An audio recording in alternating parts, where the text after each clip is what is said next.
নমস্কার, আমি দেবাশিস মিত্র। আবার চলে এলাম হেসুবাবুর নানান কাণ্ড চ্যানেল নিয়ে। আজকেও হেসুবাবুর গল্প নিয়ে এসেছি এবং খুব মজার একটি গল্প। এই গল্পটির নাম হচ্ছে শ্রী পঞ্চমীতে প্রেম। সবাই প্রেম করছে, অতএব ঝানুকেও প্রেম করতে হবে। কিন্তু এর মাঝে এমন একটা ঘটনা ঘটলো যে ঝানু রীতিমতো সিরিয়াসলি প্রেমের জন্য লোন নেওয়ার কথা ভাবতে লাগলো। কারণ এবারে শ্রীপঞ্চমীতে প্রেম করতেই হবে পাড়ার ওই অনুপ বাবুর মেয়ের সাথে। এবার আসি ঘটনার বিষয় মানে যে ঘটনার কারণে ঝানু ওই প্রেম করবার জন্য লোন করতে উদ্যোগ নিয়েছে সেই বিষয়টায়। একদিন পাড়ার মোড়ে দাঁড়িয়ে ওই বট গাছের পাতা গুনছিল, এমন সময় কোথা থেকে একটা ভিখিরি এসে সামনে দাঁড়িয়ে পড়লো ঝানুর। 10টা টাকা দেবে, ভাত খাবো। ভিখিরিটা ঝানুকে বলে, হবে না, নেই। উত্তরে ঝানু বলে, তাহলে 5টা টাকা দাও। 5 টাকা হবে না, পারবো না। তাহলে 2 টাকা দাও। 2 টাকাও নেই। অন্তত 1 টাকা দাও। হবে না, সম্ভব নয়। তোমার অবস্থাতে দেখছি আমার থেকেও খারাপ। এক কাজ করবে? কি কাজ? ওই 3 মাথার মোড়ে দাঁড়িয়ে দুজনে বরং একসাথে ভিক্ষা করি, যা হবে একদম 50-50। কি অপমান, কি অপমান! ওই দিনের পর থেকে ঝানু ঠিক করে নিয়েছে প্রেম করবার পুঁজি যেহেতু নেই, অথচ প্রেম করবার জন্যই বুকটা হু হু করে, তাই লোন করেই মনের আশা পূরণ করবে। খুব কম সুদে ঋণ নিয়ে সেই টাকায় প্রেম করবে, আর তারপর প্রেম পাকাভুক্ত হলে বিয়ের ফুলটা ফোটাতে পারলেই তো কেল্লাফতে। তারপর ওই শ্বশুরের কল্যাণে লোনও শোধ হয়ে যাবে, আর রাজত্ব এবং রাজকন্যাও করায়ত্ত হয়ে যাবে। এরপর কত জায়গায় হাত বাড়ালো, কিন্তু কিছুই তো হলো না। লোনও প্রেমের জন্য পাওয়ার কোনো সম্ভাবনা এই পুরা বাংলাদেশে যে মিলবে তারও কোনো সম্ভাবনা সে দেখছে না। তাহলে কি হবে বলুন তো? ভারে মা ভবানী ঝানুর অমন স্বপ্নের। হায় ভগবান! গত 1 সপ্তাহ ধরে ঝানুকে তো দেখতে পাওয়া যাচ্ছিল না। আজ এই সরস্বতী পুজোর দিনে দেখি হঠাৎ আমার ফোনে ঝানু ফোন করেছে। রিং ব্যাক করে জানলাম যে বেলঘড়িয়া আছে, খুব বিপদ, এখনই যেন পৌঁছে যাই। তা বন্ধু বলে কথা, ছুটে গেলাম দমদমের পরের স্টেশন বেলঘড়িয়া। বলে দিলাম যে বলে দেওয়া যে লোকেশন, সেখানে গেলাম। দেখি পৈতে আর নামামলি গায়ে জড়িয়ে ঝানু জড়সড় হয়ে দাঁড়িয়ে আছে। কাছে গিয়ে বললাম, কি ব্যাপার, হঠাৎ এমন বেশে? আসলে আমি তো বরাবরই জানতাম ঝানু অন্তত ব্রাহ্মণ নয়।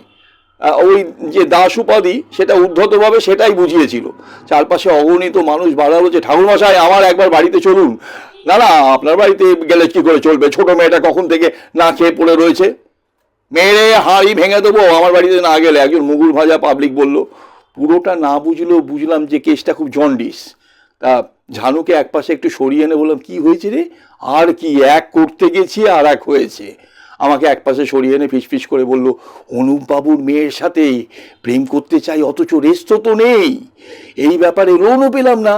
আর দিদির কোনো দুয়ারে প্রেম প্রকল্প চালু হলে না হয় কথা ছিল, সে সম্ভাবনাও তো দেখছি না। যাই হোক, তখন ডাকলাম, ভাবলাম যে নিজেই একটা কিছু করতে হবে। এই পর্যন্ত বলে ঝানু একটু থামলো।